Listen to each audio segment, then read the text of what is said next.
Hello everyone. तो आज की वीडियो 2 दिन बाद आ रही है, सॉरी। बाकी आज मैं बायोलॉजी के बारे में बताऊंगा कि क्या मैंने कब कैसे कौन सी बुक क्या सब, बहुत तुम लोगों ने क्वेश्चन पूछे बायोलॉजी के बारे में, तो आज वो बताना चाहूँगा। और जैसा कि इस बार मेरे नीट में शायद 335 प्लस है बायोलॉजी में। एंड मैं बताऊंगा मैंने अगर कुछ, मतलब तुम सोचो, मेरा ये सपना था जब जैसे ही मैंने स्टार्ट की थी प्रिपरेशन, उसके 2-3 महीने बाद एक ड्रीम बन गया था, मैं 360 फुल ऑफ फुल चाहिए मेरे को बायोलॉजी में। और इस बार पूरे चांस थे, लेकिन मैं वो सिली मिस्टेक बताऊंगा ताकि तुम मत करो। वो पेपर भी दिखाऊंगा मैं, इसी वीडियो में दिखाऊंगा। ठीक है, तो देख लिया होगा आपने। तो ये क्वेश्चन अगर मैं गलत ना करता तो 360 आ सकते, बाकी ठीक है, अब देखो जो हो गया तो हो गया। तो उन बातों पर मिट्टी डालो। अब तो तुम्हारी बारी है यार। तो सबसे पहले मैं क्या करता था, पहली सब ड्रॉप की बताऊँ अगर मैं, तो मैं था ज़ीरो लेवल पर। मतलब अगर मेरे टोटल 80 मार्क्स आए थे और फिजिक्स में 8 to 12 मार्क्स, तो बायोलॉजी में से कुछ खास नहीं थे, 30-35 मार्क्स ही होंगे, है ना। मैंने टोटल नहीं किए, ऐसे ही कम थे भाई। मतलब मैंने तुक्के बहुत लगाए थे और कुछ ही चीज़ मेरे को देखी हुई लग रही थी 12th की, बाकी बहुत कम देखा हुआ लग रहा था। तो उस साल मेरे 80 मार्क्स टोटल थे, तो बायोलॉजी में 30-35 होंगे, और 30-35 नंबर से मैं 40 ही होंगे ज़्यादा से ज़्यादा। कहाँ तक ले गया इसको, 335 या 340 है इस साल। ठीक है। अब पहली बार में मैंने क्या पढ़ा, और पहली बार में मेरे थे 280 मार्क्स। फर्स्ट ड्रॉप के बाद मैं गया 35 या 40 से 280 तक फर्स्ट ड्रॉप में। तो उस साल मैंने क्या किया था, उस साल मैंने एनसीईआरटी को मैं, अब तो नहीं दिखा सकता क्योंकि अब तो इस साल यूज़ ही कर ली थी। पिछले साल मैंने सोचो पढ़ा तक नहीं था, क्योंकि मैं हिंदी मीडियम का स्टूडेंट था, तो मेरे को इंग्लिश बहुत टिपिकल लगा करती थी और मेरे को नोट से सब समझ में आ जाता था, और नोट से डीपीपी क्वेश्चन ही बन जाते थे।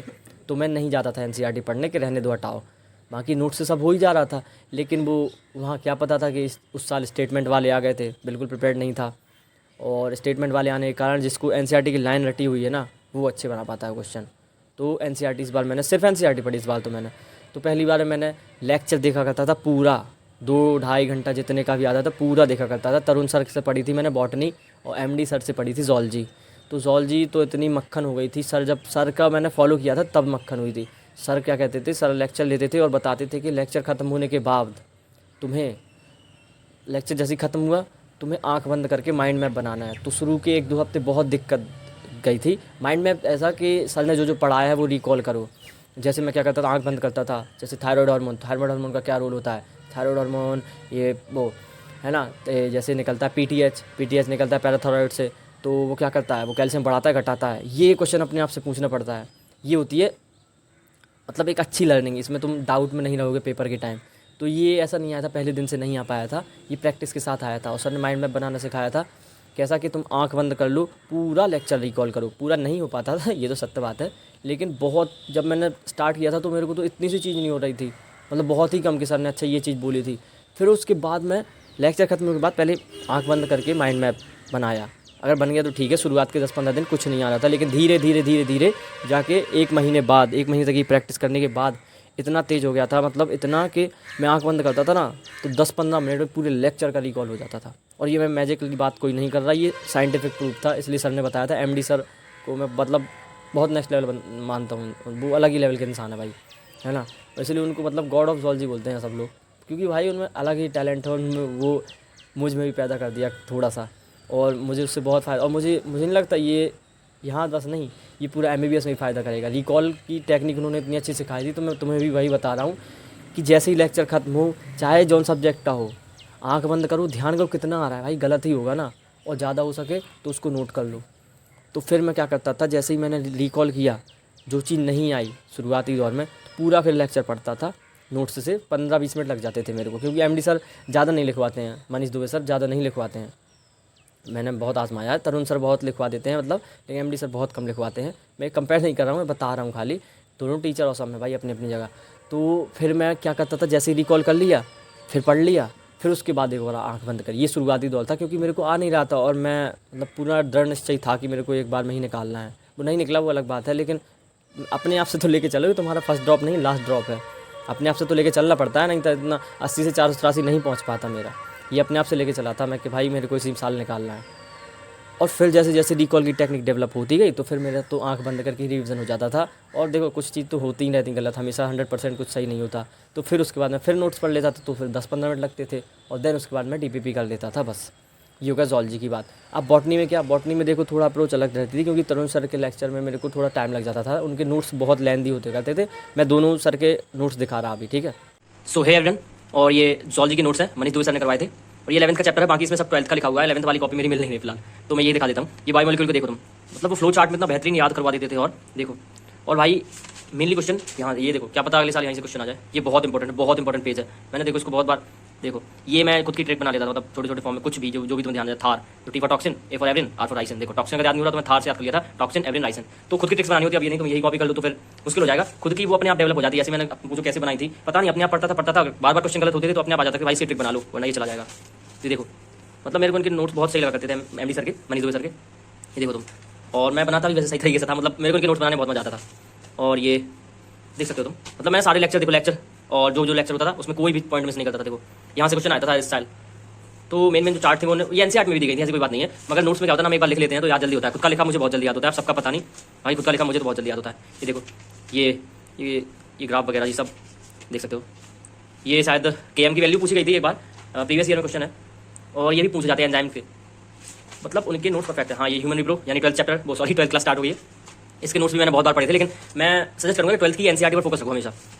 एनसीईआरटी से आता तो 11th 12th दोनों का, लेकिन 12th की तो मेनली एनसीईआरटी, क्योंकि सर ने देखो तुम यहाँ फ्लो चार्ट यूज होती थी, लेकिन यहाँ पे पूरा ही लिखवाते थे। 12th में हमेशा पूरा लिखवाते थे सर। देखो ये पूरा चैप्टर यहीं पे है। मैंने शायद डायग्राम उसी से देखे थे बुक से, और लास्ट में फिर बुक की रीड की थी, क्योंकि कुछ एक्स्ट्रा ये एक्स्ट्रा है शायद इसमें थोड़ा सा part. And then reproductive health, ये भी देखो इसमें मैंने ये पहली बार बनाया था। पहली बार मैं बता रहा था, मैं बहुत शिद्दत से पढ़ाई की थी, बहुत ज़्यादा। इस बार तो मैंने खास कुछ की ही नहीं, पहली बार बहुत शिद्दत से की थी पढ़ाई। मतलब मैं पेन कलर और ये रंग बिरंगे पेन यूज़ करने से बोलते हैं ना कुछ नहीं होता भाई, मतलब नहीं करो, लेकिन मुझे फ़ायदा लगा। क्योंकि देखो ये कुछ जो स्पेशली थिंग होती तो मैंने नोट कर लेता था, मतलब वो अलग पेन से चमकती थी मेरे को, ऐसे मतलब अच्छा लगता था मेरे को पढ़ने। अब देखो सबका यही तो बताता हूँ, सबका अलग अलग होता है। कई बार हमें रफ नोट्स अच्छे दिमाग में चढ़ जाते हैं, रफ नोट्स को 3 बार लिख लो या सजा के 1 बार लिख लो, बराबर ही होता है। बराबर नहीं होता भाई, वो तुम्हें रफ नोट्स जो तुम 3 बार लिख रहे हो उससे ज़्यादा याद हो जाएगा। लेकिन हर रीजन में ये जो साफ सुथरे नोट्स हैं ये फ़ायदे देते हैं। बाकी ये तुम्हारे पर डिपेंड करता है तुम्हें क्या करना है। तुम किसी की कॉपी, आप तुम ये नहीं कि उन्होंने 3 पेन यूज़ की तो मैं भी 3, अब ऐसे मैं फिजिक्स के नोट दिखा दूंगा ना, तुम तो नोट्स बनाना भूल जाओगे, कहोगे भाई तुम्हें समझ में आ रहा है कि नहीं। मतलब लास्ट में शुरुआत की तो मैंने उस वीडियो में डाल दिए थे। ये देखो, हाँ, और ये अपना ये ह्यूमन हेल्थ डिसीज़ का है। देखो ये ड्रग वाला तो पार्ट हो इतने तेज करवाते हैं सर, मतलब इतना बेहतरीन कि दिमाग में सेट हो जाता है भाई। इवोल्यूशन बहुत बेहतरीन तरीके से करवाया था उन्होंने। यहीं पे ये बायोटेक्नोलॉजी, भाई ये तो एनसीईआरटी से पढ़ना भाई, कहीं से भी क्वेश्चन, इसमें 9 10 क्वेश्चन आते हैं सर बायोटेक्नोलॉजी से, ये देख सकते हो। एंड ये इवोल्यूशन का है, ये देखो पूरा याद करवा देते भाई क्लास में ही, है ना। ये इवोल्यूशन है पूरा, ये इसके काफ़ी 7-8 लेक्चर थे शायद इसके, देख सकते हो। तो मैं खाली दिखा रहा हूँ कि मैंने कैसे नोट्स बनाए थे, बाकी यही कॉपी नहीं करना है, कोई पीडीएफ नहीं मांग लेना, खुद के नोट्स ज़्यादा देख भाई। मुझे लगा था मैं लेक्चर इस साल ले ही लूँगा, मगर थोड़ा रह गया था। इस साल मैं बहुत शिद्दत से पढ़ाई थी, बहुत ज़्यादा 2022 में बहुत ज़्यादा। सो ये बॉटनी के नोट्स हैं, तरुण सर ने बनवाए थे। एंड ये 11th वाला पोर्शन है, 12th वाली मेरे को मिली नहीं, तो 11th वाली मैं जस्ट बताना चाहता हूँ। तो क्या तरुण सर बहुत ज़्यादा लिखवाते थे, वैसे दिक्कत नहीं रहती थी इसमें, और जल्दी क्या ना वो एक चीज़ को बार बार रिपीट करते तो इसमें याद हो जाता है भाई। उनके सबका भी अलग अलग होता पढ़ाने का, मुझे अच्छा लगता था भाई, कोई दिक्कत नहीं थी। देखो ये मैंने उस टाइम ये शायद मैंने गलती की कलर बना के, मतलब की है मैंने गलती। मतलब नया भाई बहुत शौक होता है ये, शायद जब मैंने जून में ज्वाइन किया था, ये शायद उसी टाइम की बात है, 1-2 महीने की। तो एक शौक चढ़ा था कि भाई अच्छे से नोट्स बनाना है, बहुत साफ सुथरे बनाना है, याद पे कम फोकस था। लेकिन धीरे धीरे समझ आने लगा भाई साफ सुथरे नोट्स नहीं, तुम्हारे दिमाग में होना चाहिए, तुम पे क्वेश्चन बनने चाहिए एट द एंड। तो फिर धीरे धीरे देखो तुम कलर भी कम होते जा रहे हैं, है ना। ये पूरे नोट्स हैं, ये सेल वाला चैप्टर है ना। ये क्वेश्चन आया था 2022 में शायद। एंड ये देख सकते हो, मॉर्फोलॉजी की दिखा रहा हूं मैं, ठीक है। ये देखो भाई एग्जाम्पल, ये तुम्हें सबसे पहले याद होनी चाहिए भाई। उन्होंने बता दिया था कि जब तक तुम्हें ये याद नहीं, जब तक तुम लेक्चर नहीं खोलना, जिस बच्चे ने ये याद नहीं करके लेक्चर खोला ना, उसका मॉर्फोलॉजी हमेशा इनकम्प्लीट रहा है भाई। मैं तो पूरा जब तक याद नहीं होता जब तक मैंने लेक्चर शुरू नहीं किया था। ये देखो तुम, ये देखो काफ़ी मतलब नोट्स थोड़ी एक्स्ट्रा रहते, लेकिन हाँ क्वेश्चन क्या है ना साथ साथ में करवा देते ना भाई। देखो तुम इस लेवल के नोट्स, वो सॉरी इस लेवल के क्वेश्चन एम्स में आया करते थे टाइम पर। तो अब जब आप ये वाले क्वेश्चन कर लोगे ना, समझ रहे हो, मेरी राइटिंग तो सही नहीं है, क्या डॉक्टर बनना है, अच्छे राइटिंग की जरूरत भी नहीं थी, है ना। तो ये लेवल क्वेश्चन तुमने कर लिए तो जो नीट में आते हैं ना भाई, वो आराम से कर ले जाओगे। यही क्वालिटी है तरुण सर की, that's why Tarun sir always best. And देखिए आप, ये मॉर्फोलॉजी का था, प्लांट किंगडम शायद आगे है, एक सेकंड मैं बता रहा ना। प्लांट किंगडम और मॉर्फोलॉजी बहुत तेज दिमाग में सेट हो गई थी भाई। ये प्लांट किंगडम का पहला लेक्चर, उसमें भी उन्होंने वही कंडीशन रखी थी कि पहले तुम्हें एग्जाम्पल याद होनी चाहिए। ये शायद मैंने एग्जाम्पल हाँ ये लिखे हुए, मैंने अलग से पेज में लिख कर दीवार पर भी चिपका लिए थे ताकि याद रहे हमेशा, देख सकते हो। ये लाइफ साइकिल वगैरह, मतलब ये पूरा कंप्लीट है। देखो ये क्वेश्चन साथ साथ करवाते थे, मैं कुछ नोट्स कर लेता, कुछ नोट कर लेता था, कुछ रहने देता था, बाकी ज़्यादातर नोट कर लेता था। और रिवीजन में इन्हीं को फॉलो करता था, बार यही रिपीट करना है। देखो ये शॉर्ट फॉर्म में, मतलब बहुत अल्टीमेट है भाई।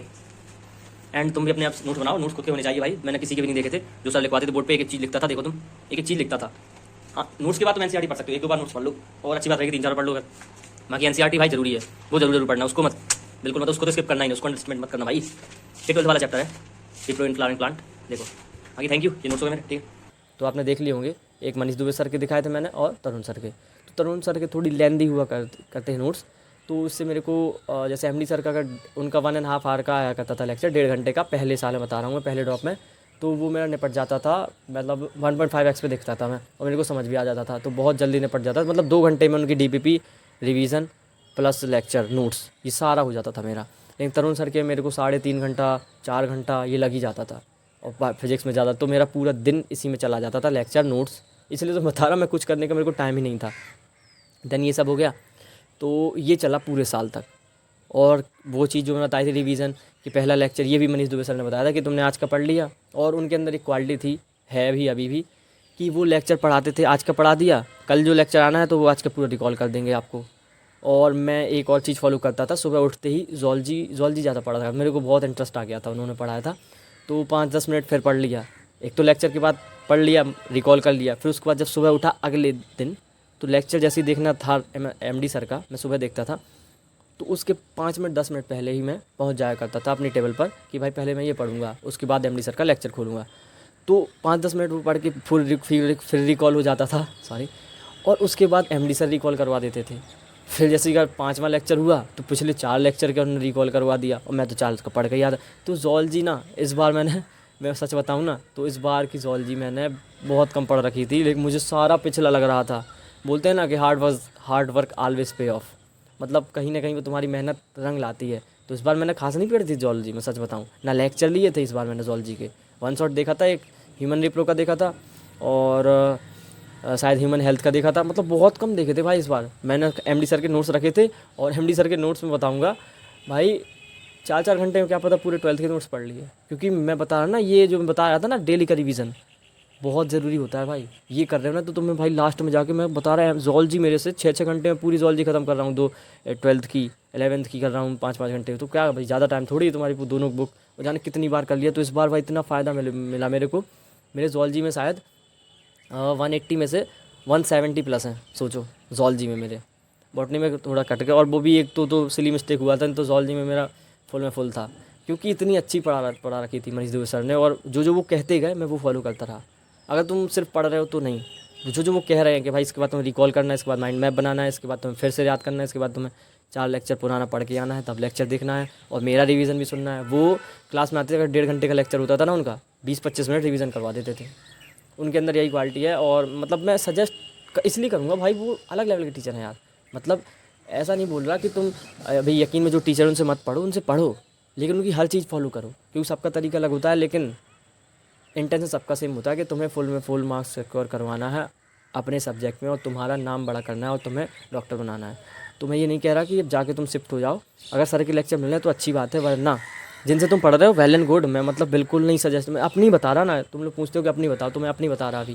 बाकी तुम जिनसे पढ़ रहे हो वो बेहतरीन टीचर हैं, और खाली तुम्हें उन्हें फॉलो करना है। उनका टेक्निक अलग हो सकता है, लेकिन नंबर वही तुम्हें पूरा दिला के जाएंगे। तो अब कमेंट्स में कोई नहीं पूछेगा कि मैं इन सर को फॉलो करूँ, इन सर को। तुम जिसको अभी तक फॉलो करते आ रहे हो, तुम्हारे दिमाग में जिनकी बातें जा रही हैं, बस तुम्हें उनको फॉलो करना है। सबकी थिंक अलग होती है, सबकी। तुम मेरा शेड्यूल कॉपी नहीं कर सकते कि मैं सुबह उठ के पढ़ता था। रात को पढ़ने वाले बच्चे भी तो है ना, दिन में कोई पढ़ता है ज़्यादा, कोई 3-3 घंटे ही सिर्फ पढ़ता है। अपना अपना है भाई। लेकिन हाँ, तरीका देख सकते हो कि उन्होंने कैसा किया था। ये चीज़ ज़रूर करना, चाहे तुम जिस भी टीचर से पढ़ रहे हो, रिवीजन और लेक्चर के बाद आँख बंद करके रिकॉल, ठीक है। तो ये जूलॉजी का हो गया। बॉटनी का मैं बता रहा था, सॉरी रास्ते से भटक गया। तो 3-4 घंटे लग जाते थे, तो उसके मैं यही अप्रोच रखता था कि मैं एक बार पढ़ लूँ कॉपी। लेकिन उनके नोट्स, तरुण सर के नोट्स पढ़ने में थोड़ा टाइम लग जाता था एमडी सर के मुताबिक, तो 30-40 मिनट लग जाते थे मेरे को नोट्स पढ़ने में। तो उनके में कंप्लीट 3.5 घंटा जाता था मेरा डेली का। तो उस साल मैंने इतने अच्छे से कर लिया। अब आता हूँ इस साल की, तो उस साल मेरा स्कोर था 280। अगर स्टेटमेंट वाले क्वेश्चन नहीं होते तो मेरा पिछले साल ही फिर 550 के लगभग आ जाता, और मैं उस साल ही सेलेक्ट हो गया होता। मतलब ये रिग्रेट रहता है कि यार उस साल चेंज क्यों हो गया पैटर्न। ये मेरे को फ़र्क पड़ा था, मैंने बिल्कुल भी स्टेटमेंट वाले क्वेश्चन नहीं प्रैक्टिस किए थे। और हाँ, यही बता दूँ, मैं झूठ नहीं बोलूँगा, डीपीपी के अलावा जो तरुण सर दिया करते हैं टेस्ट लास्ट में जाके, ये पेपर के 1-2 महीने पहले 50-50 क्वेश्चन डेली का, और उनकी सक्षम डीपीपी होती हैं, बहुत कुछ देते हैं वो भाई, बहुत। प्लांट किंगडम तो ऐसा पढ़ा दिया था भाई, मुझे तो ये पता नहीं था कि मैं हूँ, मैंने याद कर लिया प्लांट किंगडम।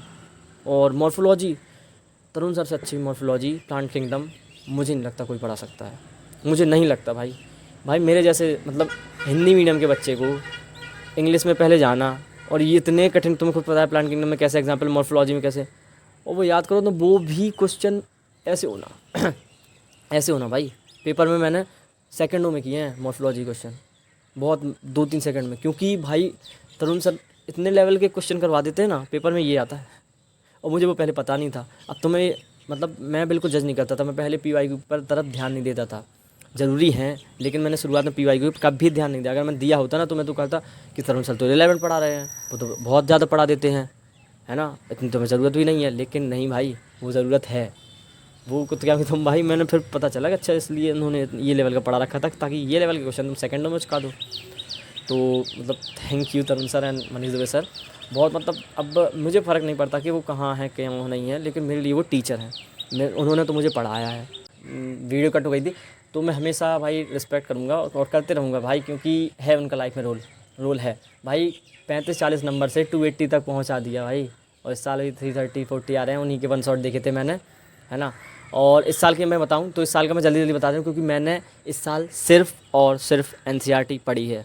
अब तुम लोगों को मैं दोनों चीज़ इसलिए बता रहा हूँ कि पहले नोट्स पढ़ो, मतलब पहले लेक्चर नोट्स, DPP नोट्स के बाद NCERT देन DPP, क्योंकि तुम एक साल में कर लो। मुझे दूसरे साल समझ आया कि भाई NCERT इज़ इम्पॉर्टेंट, क्योंकि लाइन्स आती हैं। अब तो पता, अब तो स्टेटमेंट वाला भाई ट्रेंड चल गया, अब वो नहीं बदलने वाला। तो तुम्हें NCERT की लाइन रटी होनी चाहिए। मैंने एक चैप्टर कितनी बार पढ़ा था, morphology of flowering plant, example लेते हैं। वो चैप्टर मैंने नोट से पढ़ा था, टेस्ट को मिला के, हर टेस्ट में पढ़ा डेली। वही बताया ना भाई, वो रिवीजन तो अच्छा होता है कि एक लेक्चर से आने से पहले 3-4 लेक्चर अपना रिवीजन करना। वो अगर उसको भी मिला दूँ, उसको ना मिलाऊँ और टेस्ट बस को मिला दूँ कि टेस्ट में जितनी बार आया, तो टेस्ट में आया था वो काफ़ी बार चैप्टर आ चुका है। और तरुण सर भी अपने अलग से टेस्ट करवाते थे, तो मैंने 8-9 बार तो वैसे ही पढ़ लिया था नोट्स से पिछली बार। इस बार समझ लो 3-4 बार नोट से पढ़ा होगा, और देन उसके बाद NCERT पढ़ी थी कम से कम 7-8 बार। इसे सुन के घबरा मत जाना, मैं भी जैसे ही किसी के सुनता था कि भाई इतना कैसे हो सकता है, ये मैं वही तो बता रहा हूँ कि फ्लो में हो जाएगा। तुम्हें कुछ नहीं करने की, मतलब पढ़ने की ज़रूरत है, लेकिन सुन के घबराने की ज़रूरत नहीं है, इसलिए मैं बताता नहीं हाँ। लेकिन अब तुम लोग पूछते हो तो बता रहा हूँ। तो पहले ये फ्लो तो बनाओ कि तुम डेली का पढ़ रहे हो। अगर डेली का पढ़ रहे हो तो एक तो वो रिवीजन, टेस्ट आया तो वो पढ़ लोगे, और टेस्ट तुम्हारे भी बार बार। मॉर्फोलॉजी कम से कम मतलब एक बार पार्ट टेस्ट में आएगा, फुल टेस्ट में शुरुआत में तो पार्ट टेस्ट में आएगा ही आएगा। क्या पता इस संडे आ गया, उस संडे 2 चैप्टर दे दिए, तो तुम्हें पता भी नहीं चलेगा तुम कितनी बार रिवीजन कर लोगे। मैं बता रहा ना, तुम्हें शेड्यूल करना है टेस्ट का फॉलो। एक तो डेली वाला रिवीजन, और जो टेस्ट में आना है उसका अच्छे से रिवीजन। और समझ लो ये पहली बार और लास्ट बार पढ़ रहा हूँ, तो सीधा पेपर दिन देखूंगा। अपने मन को बताओ, पढ़ना तुम्हें है, बहुत बार रिवीजन करना है, लेकिन अपने मन को बताओगे तो पहली बार में तुम इतना अच्छा पढ़ लोगे ना कि तुम्हें लगेगा नहीं कि इसको दोबारा नहीं देखूंगा। लेकिन देखना है, ये अलग बात है, लेकिन बता रहा हूँ कि पहली बार इतना अच्छा पढ़ लो, पहली बार इतना अच्छा पढ़ लो कि दूसरी बार पढ़ने की कम ज़रूरत पड़े, कम टाइम लगे। तो मैं ये चीज़ तो फॉलो करता ही था। तो इसी वजह से मैंने अपनी बायोलॉजी के काफ़ी नोट्स को पढ़ रखा था, समझ सकते हो 7 से 8 बार। मतलब बहुत, देखो 7 से 8 बार तो ये बता रहा हूँ, लेकिन वो डेली का तो मैंने रोज़ पढ़ता था ना। फिर उसके बाद NCERT भी इस बार मैंने काफ़ी बार पढ़ रखी थी। अब उसको भी एक रफली आइडिया ले लें तो 7 से 8 बार बोल सकता हूँ, लेकिन मैंने बहुत पढ़ रखी थी भाई। अब ऐसे कोई ये है ना, किसी चैप्टर को जब नहीं, वही देखता था मैं कि मैं DPP करने जाता था। अगर पहले इस बार मैं करता था कि लेक्चर ना देख के, लेक्चर नहीं देखे थे मैंने इस साल, DPP पहले करता था। अगर नहीं क्वेश्चन बन रहे हैं तो फिर मैं जाके 1 शॉट का वो पार्ट देखता था। जैसा कि मैं बता रहा था कि मैंने फिर NCERT बहुत बार पढ़ी थी इस बार मैंने नोट्स पढ़ रखे थे पिछले साल के। तो 3-4 बार नोट्स को पढ़ने के बाद मैं सिर्फ NCERT बार बार पढ़ा। DPP लगाई, NCERT पढ़ी, DPP लगाई, नहीं बना 1 शॉट देखा। मैंने वो लेक्चर बहुत कम देखे हैं, लेक्चर नहीं देखे हैं जो हर बार आते हैं ना, लेक्चर आते हैं, first lecture, second lecture, third lecture. तो मैं DPP करता था, और मोस्टली केसेस में मेरे से DPP बन जाती थी। इसी वजह से मेरे को लेक्चर देखने की इस बार बायोलॉजी में बिल्कुल ज़रूरत नहीं पड़ी, केमिस्ट्री फिजिक्स में पढ़ी थी। और उनके मैंने ज़्यादातर इस साल 1 शॉट देखे, क्योंकि मैंने पिछली बार अच्छे से प्रिपेयर कर रखा था। तुम अगर पहली बार ड्रॉप ले रहे हो, तुम्हारे 400 से कम मार्क्स हैं, तो तुम्हें पूरा बैच फॉलो करना पड़ेगा। इवन मैं कहता हूँ 500 से कम भी मार्क्स हैं तो तुम फिर वो देखो तुम्हारे टॉपिक कहाँ कमज़ोर हैं, है ना। क्योंकि 500 तक अगर आ रहे हैं ना नंबर, तो तुमने काफ़ी पढ़ा है, कुछ सिली मिस्टेक वजह हो गई। और जिसके 550 प्लस हैं वो तो मतलब उसने पढ़ ही रखा है भाई। अब वो स्टेट पे डिपेंड करता है किसके स्टेट में कहाँ कॉलेज मिल गया। और भाई अब मुझे मिल गया तो बहुत कमेंट देखता हूँ मैं कि भाई तुझे तो कम में मिल गया, तो भाई इसमें मेरी गलती है, ये मेरी किस्मत अच्छी है। अब मतलब क्या बोल सकता हूँ भाई मैं, अब मैं हूँ MP का, तो यार अब उसमें क्या है, मतलब मेरे लिए तो अच्छा है। मेरे को पहले से वो पता भी था कि मेरा 560 प्लस में हो जाएगा सिलेक्शन। मेरे को पता था 550 में हो जाएगा मध्य प्रदेश में। इस बार थोड़ा कट ऑफ बन जाएगा, 55 तक जाएगा, लेकिन इसी वजह से मेरा टारगेट 560 था कि मेरे को सिलेक्शन लेना है। मेरे को रैंक से कभी मतलब ही नहीं रहा। अगर तुम्हें रैंक से मतलब है तो तुम अच्छे से और अच्छे से पढ़ो और देखो, मतलब जो रैंकर्स हैं। मैं यहाँ सिर्फ सिलेक्शन के लिए गाइड करने आया हूँ, देखो भाई, है ना। तुम्हें सिलेक्शन चाहिए तो मैं बता दूंगा कैसे कैसे लेना है। अगर तुम फॉलो नहीं करोगे तो भाई वो तुम्हारे ऊपर डिपेंड करता है, फॉलो करना पड़ेगा, ठीक है। तो ये हो गया अपने बायोलॉजी का पूरा। अगर तुम्हें एक बार मैं फिर से बता दूँ तो तुम्हें अब क्या करना है, ये तो मेरा हो गया। तुम्हें लेक्चर देखना है, रिकॉल करना है, रिकॉल करने के बाद नोट्स पढ़ना है। जो जो तुम्हें पहले तो शुरुआत में याद नहीं आएगा ना, फिर धीरे धीरे आदत आएगी, लेकिन फिर भी नोट्स देखना है। और हो सके तो लिख लो जो गलती हो रही ना, मतलब ऐसी, मैं इनको बोल रहा कि अलग कॉपी में लिखो, रफली ऐसी, मतलब ऐसी रफली लिख लो। वो क्या होता है, जब भी तुम लिखते हो तुम्हारे माइंड में और तेज़ मेमोरी बन जाती है, सच में, ये सच बात बोल रहा हूँ मैं। फिर उसके बाद DPP पे जम करना। DPP करने के बाद बस हो गया दिन का काम। शाम को सोने से पहले एक बार 5 मिनट देख लेना। सुबह उठते ही नेक्स्ट लेक्चर में जाने से पहले वो देखना है, 5-10 मिनट एक बार देख लेना पिछले लेक्चर में क्या क्या हुआ है। और टीचर रिवीजन करवाते ही हैं क्लास में, बहुत सारे टीचर क्लास में आने के बाद पहले लेक्चर्स का रिवीजन करवाते हैं। हो गया काम। अब टेस्ट में जो चैप्टर आना है उसका रिवीजन तुम अपने आप करोगे, क्योंकि तुम्हें टेस्ट में मार्क्स अच्छे चाहिए ना। टेस्ट में अच्छे मार्क्स आएंगे तभी वहाँ जाके अच्छे मार्क्स आएंगे, ये भी ध्यान रख लो। मॉक टेस्ट से ही रिलेटेड हो, बाद में नंबर आते हैं। परेशान नहीं होना है। मिस्टेक कॉपी की बताऊंगा मैं क्या, वैसे मिस्टेक कॉपी क्या है भाई, क्वेश्चन जो गलत हुआ है वो उतार के लिख लो। अब इसके लिए अलग से वीडियो बनवाओगे तुम, है ना। तुम तो मेरी भी बढ़वा रहे हो। मैं सच बता रहा हूँ, फालतू की वीडियो के चक्कर में मत रहो, चाहे मैं डालूँ चाहे कोई और पर्सन डाले। मिस्टेक कॉपी कुछ नहीं, ऐसा कुछ खास बात नहीं। जो क्वेश्चन गलत होता है उसको नोट करना है, बस सिंपल सा लॉजिक है। अब उसके लिए अलग से वीडियो क्या चाहिए, है ना। बनाने को मैं बना दूँ, मेरे व्यू बढ़ेंगे, लेकिन मैं उसके लिए थोड़ी आया हूँ। मैं पता क्यों आया हूँ वीडियो बनाने। मैं 80 से 567 पहुँचा हूँ। भले ही ये किसी 567 किसी के लिए नंबर नहीं मायने रखते, मेरे लिए बहुत रखते हैं, क्योंकि मैं 80 से पहुँचा हूँ ना यार। मैं थोड़ी ना फर्स्ट अटेम्प्ट में ले आया, मैं तो 80 से पहुँचा हूँ, तो मेरे लिए बहुत ज़्यादा मायने रखते भाई। वो बंदा जिस कभी सोच नहीं सकता था कि वो डॉक्टर बनेगा, 80 नंबर वाला क्या सोचे, 10% मार्क्स भी नहीं होते। यहाँ 10th में 33% ना आए बच्चे को तो फेलियर करार कर दिया जाता है कि तू कुछ नहीं कर सकता ज़िंदगी में। मेरे तो नीट में आते वो भी 10% मार्क्स। कुछ होता है इसमें, वो सुना तो मैंने ही बहुत है, लेकिन ज़्यादा अनसुना करना पड़ता है हर चीज़। फिर जाके 500 तक पहुँचा, मेरे लिए अचीवमेंट है। और इससे मैं देखना आगे प्रूफ करूँगा कि ये क्या है, ये क्या अचीवमेंट है, ठीक है। तो और यही तुम्हारे अंदर एक पढ़ने का एटीट्यूड लाना चाहता हूँ मैं तुम्हारे अंदर, कि तुम्हारे भले ही कितने नंबर आ रहे हो, लेकिन अगर तुम 1 साल दे रहे हो, सोशल मीडिया त्याग कर और डिस्ट्रैक्शन काट कर, पूरा time, most of the time पढ़ाई को डिवोट कर कर तुम सिलेक्शन पा सकते हो। अगर तुम सोचोगे तुम ये चीज़ कर लोगे, तुम ये चीज़ कर लोगे और फिर पढ़ाई करोगे, तो भाई मुश्किल है। अब मैं कुछ झूठ नहीं बोलूँगा। कमेंट में पूछते बच्चे मेरा 196 आ रहा है, मेरा हो जाएगा। मैं बताऊँगा तुम्हारा हो जाएगा? नहीं, मैं बताऊँगा? मैं कौन होता हूँ बताने वाला? तुम बताओगे तुम्हारा होगा कि नहीं होगा। मैंने एक पाथ बता दिया, तुम्हें उस पर चलना, अगर तुमने चल लिया तो हो जाएगा। काट दो तुम डिस्ट्रैक्शन को, दिन भर तुम भाई 12 घंटे प्लस देने लगो ना पढ़ाई को, दिमाग में कुछ नहीं चलेगा। तुम खुद बोलोगे भैया 1 महीने बाद, भैया मेरे को सपने में भी क्वेश्चन आ रहा है ना। ये अप्लाई चीज़ बता रहा हूँ। मैं लाइब्रेरी गया था तो 1-2 बंदों को बताया था, बोल रहे थे भाई अब तो सपने में भी क्वेश्चन आ रहे हैं। मैं लाइब्रेरी जाता था इस साल बस। और टेस्ट में तुम रिवीजन करते ही जाओगे, जो टेस्ट में आना है उसी दिन रिवाइज़ करना है, मतलब पूरे हफ्ते का अपना मेंटेन करना है। इस दिन तुम्हें ये रिवाइज, इस दिन तुम्हें ये रिवाइज, जो टेस्ट में आना है ये हो गया तुम्हारा, बस यही फॉलो करना है। और हाँ, इस बार मैंने NCERT पंच मंगवाई थी, नवंबर-दिसंबर के टाइम मंगवाई थी मैंने। अनबॉक्सिंग की वीडियो भी है, वो वहीं से तो वायरल हुआ था। उसके मैंने किए थे digestion, absorption, breathing and exchange और सेल साइकिल। मतलब नई बुक का जो होता है ना, नई बुक आती है, नई चीज़ कोई लेते हैं, नया बैच लेते हैं, तो जो रहता है उत्साह, वो था मेरे में। तो उतने चैप्टर में लगा लिए थे शुरू में 6-7 चैप्टर। फिर भाई टाइम नहीं बचता था भाई, भले इस ड्रॉप में मैंने लेक्चर नहीं देखे थे, लेकिन वन शॉट में भी तो भाई दिन भर लग जाता था। DPP में भी टाइम लगता था, टेस्ट में ज़्यादा देता था, है ना। तो और NCERT को भी भाई पढ़ने में टाइम लगता है यार। तो फिर मैंने वो बुक करना छोड़ दी थी। नहीं हो रहे थे ना भाई, अब जितना हो रहा है उतना करो। और मैं बोलता था एक चीज़ को 3 बार कर लो, ना कि 3 चीज़ को 1 बार। ये मेरे ऋषभ सर ने यही बोला था। इस बार ऋषभ सर के मैंने कुछ लेक्चर देखे थे, बाकी मैं बता रहा, मेरे को इतनी ज़रूरत नहीं पड़ी इस बार लेक्चर की। तो भाई इतने सही हो जाएगा बायोलॉजी में 110%।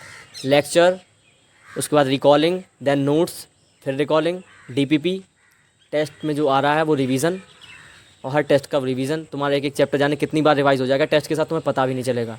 और जो भी एक्स्ट्रा मटेरियल टीचर अगर प्रोवाइड कर रहे हैं तब, बाकी तुम्हें कोई बुक पे मेरे साथ, तो जो टीचर प्रोवाइड कर रहे हैं वो ही पढ़ना है, एक्स्ट्रा के पीछे नहीं जाओ यार। अगर कोई बुक चाहिए, देखो फिजिकली करना है कुछ क्वेश्चन, क्योंकि क्या है ना, तुम्हें पढ़ने की आदत हो जाएगी। तो मैं तो कह रहा टेस्ट है ना, उसको प्रिंट करवाओ, तो तुम्हें रीड करने की आदत हो जाएगी। और एक बुक कोई उठा लो, NCERT पंच भी अच्छी बुक है, लेकिन हाँ तुम एनसीईआरटी पंच ले सकते हो, वो अच्छी, अगर तुम टीपीपी कर लो और नोट्स कर लो उसके बाद की बात कर रहा, और एनसीईआरटी सबसे पहले। अगर वो नहीं हो रही तो उसके बाद तुम्हें कोई नहीं लेना है। दिशा की एक्सट्रैक्ट करके कुछ बुक आती है दिशा पब्लिकेशन की, वो ले सकते हो। उसमें कैसे उसमें जो होते हैं ना स्टेटमेंट वाले क्वेश्चन है ज़्यादा, मैंने की नहीं, मैंने देखी थी एक बार यूट्यूब पर। तो बस ये बुक तुम्हें करनी है अगर तुम्हें पास एक्स्ट्रा टाइम बचता हो। बाकी मैं यही बोलूँगा अभी भी, लेक्चर नोट्स, डीपीपी, टेस्ट के क्वेश्चंस और प्रिंट आउट करवा लो तो और अच्छी बात है टेस्ट को।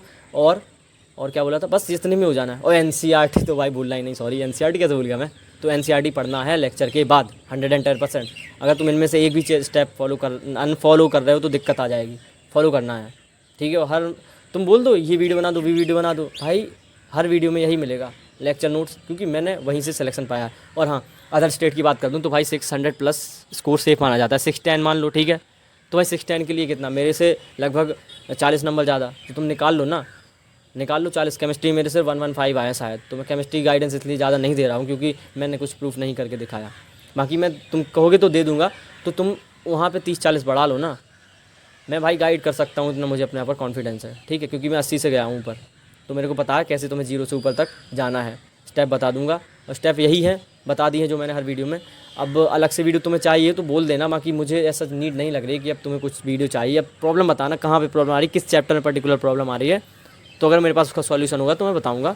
बाकी ऐसा जब तुम पढ़ाई में ध्यान दो एज़ कम्पेयर टू यूट्यूब की ये सब वीडियो में, ठीक है। क्योंकि शुरुआत में हाँ तुम ले सकते हो स्ट्रेटजी जुलाई अगस्त यहाँ तक, फिर उसके बाद तुम्हें खुद ही पढ़ना है, तुम खुद से सिलेक्शन लोगे, ना कि दूसरा कोई आकर तुम्हें सिलेक्शन करवाएगा। ओके, तो टीचर को फॉलो करो हमेशा, ठीक है। Thank you.